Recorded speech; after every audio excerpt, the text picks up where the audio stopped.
تو اس واقعہ سے آپ سمجھیں گے کہ پیر و مرشد کی طرف توجہ رکھنا اور پوری زندگی توجہ رکھنا کتنا ضروری ہے۔ آپ فرماتے ہیں کہ حضرت جنید بغدادی رحمت اللہ تعالی علیہ، آپ کے ایک مرید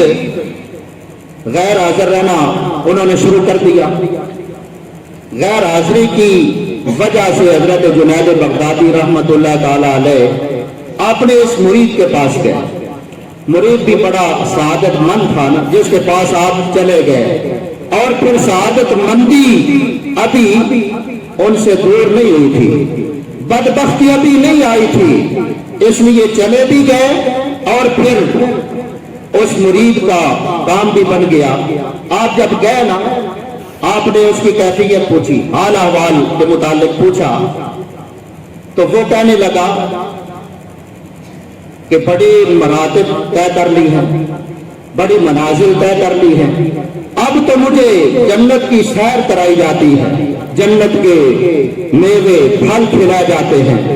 حضرت جنید بغدادی رحمت اللہ تعالی علیہ نے فرمایا کہ ٹھیک ہے، اب جب اس اپنی جنت میں جائے نا، تو وہاں پہ جا کر یہ پڑھنا، لا حول ولا قوت الا باللہ۔ اس نے عرض کیا، حضور ایسے کروں گا۔ جب پھر وقت آیا، اس کے بناوٹی فرشتے اسے سوار کر کے جنت میں لے گئے، جنت میں پہنچا اور یہ بات یاد آ گئی کہ جنید بغدادی رحمت اللہ تعالی علیہ نے یہ فرمایا تھا جنت میں پہنچ کے تو یہ پڑھنا ہے۔ جب بھی اس نے پڑھا لا حول ولا قوت الا باللہ، تو اس نے ایک زوردار چیخ سنی، اور پھر کیا ہوا کہ جنت بھی غائب ہے اور جو لانے والے تھے وہ بھی غائب ہیں، یعنی شیطان تھا لانے والا۔ جب لا حول سنا تو شیطان کیسے ٹھہر سکتا تھا، چیخ ماری، فوراً دوڑ گیا، جنت بھی غائب ہوئی، اور اس مرید نے اپنے آپ کو دیکھا کہ گندی جگہ پہ پڑا ہے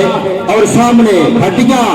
بکھری پڑی ہے، گویا کہ قبرستان میں، اور آس پاس جس طرح قبرستان کے قریب روڑی ہوتی ہے، اس طرح گندی جگہ اس نے یہ منظر دیکھا تو سمجھ گیا کہ شیطانی جال میں پھنسا ہوا تھا۔ جنید بغدادی رحمت اللہ علیہ کا بھلا ہو، پیر و مرشد کا بھلا ہو کہ آ گئے میرے پاس، مجھے سمجھایا تو میں سمجھ گیا، میرا کام بن گیا، مردود نہیں ہوا۔ تو ایسے اگر پیر چلے جائے نا کسی کے پاس تو وہ مان لے تو یہ بڑی بات ہوتی ہے۔ اس حوالہ سے، اور چونکہ یہ حضرات تو ہمیں علم اور ادب دو ہی چیزیں ہیں نا، علم سکھاتے ہیں اور ادب سکھاتے ہیں۔ جس طرح کے حضرت حافظ الحدیث رحمت اللہ تعالی علیہ، آپ کے متعلق ایک آپ کی